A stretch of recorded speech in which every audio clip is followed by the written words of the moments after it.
अस्सलामुअलैकुम स्टूडेंट्स, उम्मीद है कि आप सब ठीक होंगे। कंप्यूटर साइंस की न्यू बुक जो है आपके अवेलेबल है अब बुक स्टोर्स के अंदर, आप उसको परचेज़ कर सकते हैं। अब हम न्यू बुक से फ़र्स्ट टॉपिक का आगाज़ करने लगे हैं। जो आपका टॉपिक नंबर 1 है, ये यूनिट नंबर 1 है, that is about the problem solving. हम यहाँ पर वेरियस मेथड्स पढ़ेंगे टू सॉल्व अ प्रॉब्लम। ठीक है, उन मेथड्स को अंडरस्टैंड करने से पहले हमें पता होना चाहिए कि प्रॉब्लम क्या होती है। कोई भी ऐसी स्टेटमेंट जो आपके रफ फॉर्म में आपके पास अवेलेबल हो, उसको आप प्रॉब्लम कहते हो।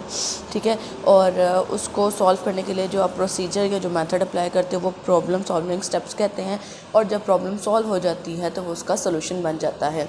जैसे आपने अपनी फ़िज़िक्स की बुक के अंदर देखा होगा कि न्यूमेरिकल्स के ऊपर से पहले लिखा होता है प्रॉब्लम्स मीन कि ये कोई एक मसला है, आपने एक स्टेप अप्लाई करना है और स्टेप्स अप्लाई करके आपने उसका क्या निकालना है, सोल्यूशन निकालना है। ठीक है, एग्जांपल दे रही हूँ मैं कि प्रॉब्लम की एक, ताकि आपको थोड़ी सी अंडरस्टैंडिंग हो जाए कि आपका एक प्रॉब्लम है कि you have to go your school from your home. ठीक है, अब आपकी प्रॉब्लम क्या है कि स्कूल आपने जाना है घर से।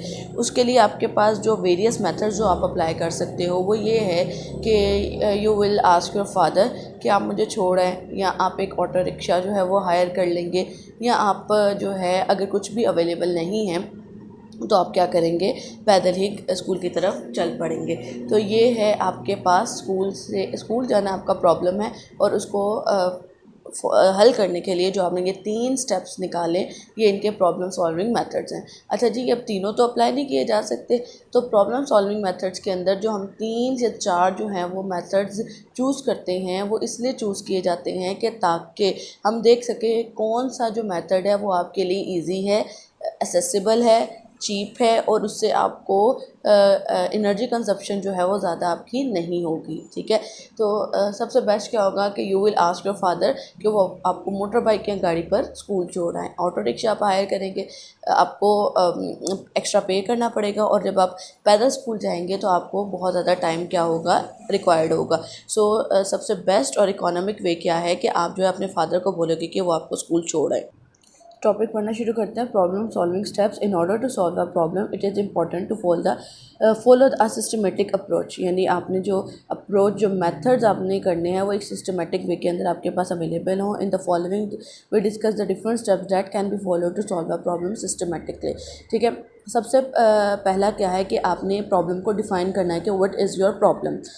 डेफिनेशन है यहाँ पर, a well defined problem is a one that does not contain ambiguities, all the conditions are clearly specified and it has a clear goal, it is easy to understand and solve। यानी कि well defined problem के बारे में बता रहे हैं कि ये कैसे प्रॉब्लम जिसके बारे में कोई उलझन नहीं है कि यार weather should I do this और नॉट। ठीक है, इसके और एक अच्छी प्रॉब्लम सॉल्विंग की पहचान क्या होती है, प्रॉब्लम की पहचान क्या होती है कि उसके अंदर आपको प्रॉब्लम के बारे में भी बताया जाएगा और व्हाट इज़ द सॉल्यूशन ये भी बताया जाएगा। जस्ट आपने क्या करना होता है कि प्रॉब्लम को सॉल्व करने के लिए मेथड जो है वो अप्लाई करने होते हैं। ठीक है, given a problem statement, first we need to see whether the problem is well defined और no. If the problem is not well defined, then we can use one of the following strategies to find the problem। ठीक है, अब जब आपके पास जो problem आ गई है, ठीक है, अब आपने देखना है वो वेल डिफाइंड है या नहीं है। अब आपको नहीं पता चल रहा कि जी भाई आपकी प्रॉब्लम वेल डिफाइंड है या नहीं है, या आपकी प्रॉब्लम नॉट डिफाइंड है, तो आपने ये 3 से 4 स्टेप्स देखने हैं कि क्या ये वो चीज़ें जो हैं ये आपकी प्रॉब्लम के अंदर लाई कर रही हैं या नहीं कर रही।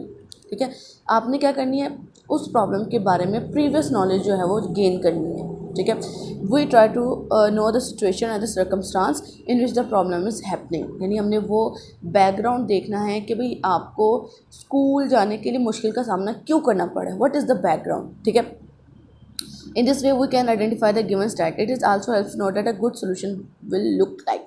जैसे अब आप प्रीवियस देखते हैं कि मैं आज मुझे प्रॉब्लम हो रही है स्कूल जाने के लिए, तो इससे पहले जब मैं स्कूल जाता था तो या जाती थी तो कैसे जाती थी, तो उसके लिए क्या होगा कि आपको उसका बैकग्राउंड देखना पड़ेगा कि मैं हमेशा से अपने पापा के साथ जाती रही हूँ, या मुझे ऑटो वाला लेने आता था, या मैं पैदल जाता था। ठीक है, तो इसका बैकग्राउंड जो है वो गेन करना आपके लिए क्या है, बहुत ज़रूरी है कि उससे क्या होगा कि आपको अपनी प्रॉब्लम का सोल्यूशन जो है वो विदाउट एनी डिफ़िकल्टी क्या है पता चल जाएगा। ठीक है, अब आपने गैसेस का इस्तेमाल करना है, गेस करना है। ठीक है, we try to guess the unknown information through the appropriate guesses, this guesses में भी basis upon our past experience. वो ये गेस करने की कोशिश करनी है कि भाई आज अगर बाबा छोड़ने क्यों नहीं जा रहे, तो what should be the reason, what is the problem. इधर बाइक में पेट्रोल नहीं है, इधर बाबा अवेलेबल नहीं है, इधर बाबा सोए हुए। तो आपने गेस करना है कि ये जो प्रॉब्लम मुझे हो रही है, मैं इनकाउंटर कर रहा हूँ, वो किस वजह से, गैस लगाने में। Draw picture, if the problem is not well defined we can draw picture and fill the undefined information. जैसे वो कह रहे हैं कि आप फिगर 1.1 के ऊपर देखो, तो उन्होंने pictorial representation of a problem दी गई है। एक प्रॉब्लम है, जैसे हम पजल कहते हैं, वो कह रहे हैं जी 3 हॉर्सेज हैं, वो 30 के इक्वल है। ठीक है, 3 हॉर्सेज एंड दीज 2 मशरूम्स या वॉर्म्स हैं, ये जो है ये 18 के इक्वल हैं। और आप वॉर्म में से सॉक्स को जो है माइनस करते हो तो वो 2 आता है। देन यू शुड टेल कि सॉक्स को मल्टीप्लाई प्लस करोगे आप हॉर्स के साथ और हॉर्स को इंटरसेक्शन के साथ, तो आपके पास आंसर क्या आएगा। ठीक है, अब अगर मैं यहाँ पर देखूँ तो 30 के 3 हॉर्सेज हैं, तो 1 हॉर्स इज इक्वल्स टू 10। अब वो कह रहे हैं कि जी ये 2 यूज़ हैं और आपके पास क्या है, 1 हॉर्स है। अब 1 हॉर्स तो 10 का हो गया। अब ये यानी ये 2 बाकी कितने के बच्चे, 4 + 4। और यहाँ पर देखा जाए दीज आर 2, तो एक जो इंटरसेक्शन है, जो एक उल्टा यू है, डैट इज़ इक्वल्स टू 2। तो ये 10, 12, 14, 16, 18 हो गया। अब वो कह रहे हैं जी ये 2 + 2 के अंदर से आपने इन 2 को माइनस किया तो आपके पास 2 आए, यानी each socks is equals to 1। ये 4 है, 4 में से 1 को माइनस किया 3, 3 में से 1 को माइनस किया 2। सो अब आपके पास पता चल गया आपकी जो सॉक्स की वैल्यू है, 1 सॉक की वैल्यू है वो 1 है, 1 हॉर्स की वैल्यू 10 है और 1 यू की वैल्यू 2 है। सो अप्लाइंग द डिमैश रूल, आप जो इंटरसेक्शन है या इसको आप मल्टीप्लाई करोगे हॉर्स के साथ, तो it is 2 and it is 10, 2 10 20 + 1 21। सो आपकी प्रॉब्लम क्या हो गई, सॉल्व हो गई। समझ आ गई। सो यानी यहाँ पर आपकी प्रॉब्लम क्या थी, अनडिफाइंड थी। आपने सबसे पहले इन सब की वैल्यूज़ को फाइंड आउट किया और फिर आपने जो आपको प्रॉब्लम थी आपने उसको क्या कर लिया, सॉल्व कर लिया। डू यू नो के ऊपर आ जाते हैं। तो कह रहे हैं जी Albert Einstein said if I were given 1 hour to save the planet I would spend 59 minutes defining the problem and 1 minute solving it. यानी यहाँ पर बताया जा रहा है कि प्रॉब्लम को डिफाइन करना किस कदर ज़रूरी है। अगर आपका प्रॉब्लम जो है आपके जहन में क्लियर नहीं होगा, then you should know the exact solution to your problem. तो वो कह रहे हैं अल्बर्ट आइंस्टाइन ने कहा था कि अगर मुझे इस पूरे प्लैनेट को सेव करने के लिए 1 घंटा दिया जाए तो I will choose 59 minutes to solve the problem. और 1 मिनट के ऊपर मैं क्या करूँगा, उसको अप्लाई करूँगा और उसको यूज़। आपके सेकंड स्टेप आपके पास आ जाएगा अंडरस्टैंडिंग अ प्रॉब्लम। वो कह रहे हैं कि जी प्रॉब्लम को अंडरस्टैंड करना है वो बहुत ज़्यादा ज़रूरी है बिफोर इससे कि आप अपने सोल्यूशन की तरफ फॉरवर्ड करो। तो वो कह रहे हैं कि ये जो पीछे हमने पज़ल सॉल्व किया है, इसको सॉल्व करने के लिए पहले हमें अंडरस्टैंडिंग देनी पड़ेगी। अगर हम बाज़ाहिर देखें, अगर हमें इसकी समझ ना होती कि भाई ये जो हॉर्सेज हैं वो 10 का दे रहा है या कुछ इस तरह से दे रहा है, तो हम अपनी प्रॉब्लम सॉल्व नहीं कर सकते थे। तो सबसे पहले क्या है, आपने प्रॉब्लम को अंडरस्टैंड किया कि वेदर ये इस मेथड से सॉल्व होता है भी या नहीं होता है। तो कह रहे हैं कि जी a clear understanding of a problem makes it easier to solve and help to save the money, time and the resources. Understanding of a problem usually includes, अब अंडरस्टैंडिंग ऑफ प्रॉब्लम के अंदर 5 W's को वो रखा जाता है, what, who, when, where and why. ये problem क्या है, प्रॉब्लम किसकी वजह से है, प्रॉब्लम कब हुई, प्रॉब्लम कहाँ हुई और प्रॉब्लम क्यों हुई। Problem analysis is the process, problem analysis का मतलब प्रॉब्लम को फिगर आउट करना। To figure out these 5 W's from a problem statement, यानी जो आपको प्रॉब्लम स्टेटमेंट दी गई है उसमें से अगर आप ये 5 W's को अंडरस्टैंड कर लेते हो, सो आपका सोल्यूशन के पास जाना जो होता है वो अब डिफ़िकल्ट नहीं रहता है। ठीक है, अब ये इसके बता रहे हैं कि व्हाट इज़ इट्स बेनिफिट।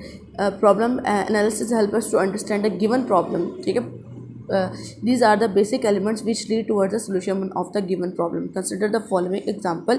दोबारा से दे रहे हैं आपके पास problem statement. Suppose your class teacher assign your task to prepare a list of the students in your school whose name starts with the letter A. मतलब जिनके नाम जो है लेटर ए से शुरू होते हैं, आपको क्या करना है, उनकी पूरी एक लिस्ट बनानी है। The list is required in order to prepare an alphabetical directory of the all school student and there is only 1 week to complete the task. मतलब टास्क ये है कि आपने आपको अब टीचर ने कहा है कि ए से शुरू होने वाले जितने भी स्टूडेंट्स हैं आपने उनका क्या करना है, अल्हम्दुलिल्लाह, आपने उसका क्या करना है, एक डाटा कलेक्ट करना है, वो data in the form of a list आपने टीचर को प्रोवाइड करना है। हो सकता है सेकंड स्टूडेंट को बी से, देन सी से, देन डी से, यानी जेड तक जो है स्टूडेंट को ये असाइन कर दिया गया है। अच्छा जी, अब ये आपके पास प्रॉब्लम स्टेटमेंट, इसमें से आपने 5 W's निकालने हैं कि आपका प्रॉब्लम क्या है कि आपने एक लिस्ट प्रिपेयर करनी है उन स्टूडेंट्स की जिनका नाम ए से स्टार्ट होता है। किस किस लिस्ट स्टार्ट करनी है? स्टूडेंट्स की। Teachers will not be included, other staff will also not included, ठीक है। क्यों करनी है? क्योंकि आपने एक डायरेक्टरी बनानी है। डायरेक्टरी क्या होती है? एक बुक होती है जिसके अंदर आपके जो रेलिवेंट जो इंस्टीट्यूट होते हैं, जो जगह होती है, उनके नंबर अल्फ़ाबेटिकल ऑर्डर के अंदर मौजूद होते हैं। और ये आपको कब चाहिए? विद इन अ वीक चाहिए। और ये कहाँ चाहिए? आपको स्कूल के अंदर चाहिए। यानी आपने अपने प्रॉब्लम से ये 5 W's का जब अंदाज़ा लगा लिया है कि व्हाट आर दीज, तो आपके लिए स्कूल इस प्रॉब्लम को सॉल्व करना मुश्किल नहीं है। अच्छा जी, आज के टॉपिक के लिए इतना ही काफ़ी है। आपने प्रॉब्लम की डेफिनेशन याद करनी है, gaining knowledge background, use gas, draw picture याद करना है, ठीक है। फिर आपने यहाँ पर करना है कि why it is necessary to understand a problem, और what is the benefit of problem analysis, यहाँ तक आपने करना है। और what are the 5 W's which can help us to solve a problem, ठीक है। याद करके लिखकर अच्छी तरह से फादर या मदर के सिग्नेचर करवा के और वो आपने व्हाट्सएप ग्रुप के अंदर सेंड करना है। Work should be neat and clean. Margin line आप ड्रॉ करेंगे, डेट मेंशन करेंगे, अपना नेम मेंशन करेंगे, और जो हेडिंग्स हैं that will be with the blue marker, और काम आपने ब्लू पेन से करना। Ballpoint is not allowed. अल्लाह हाफिज़।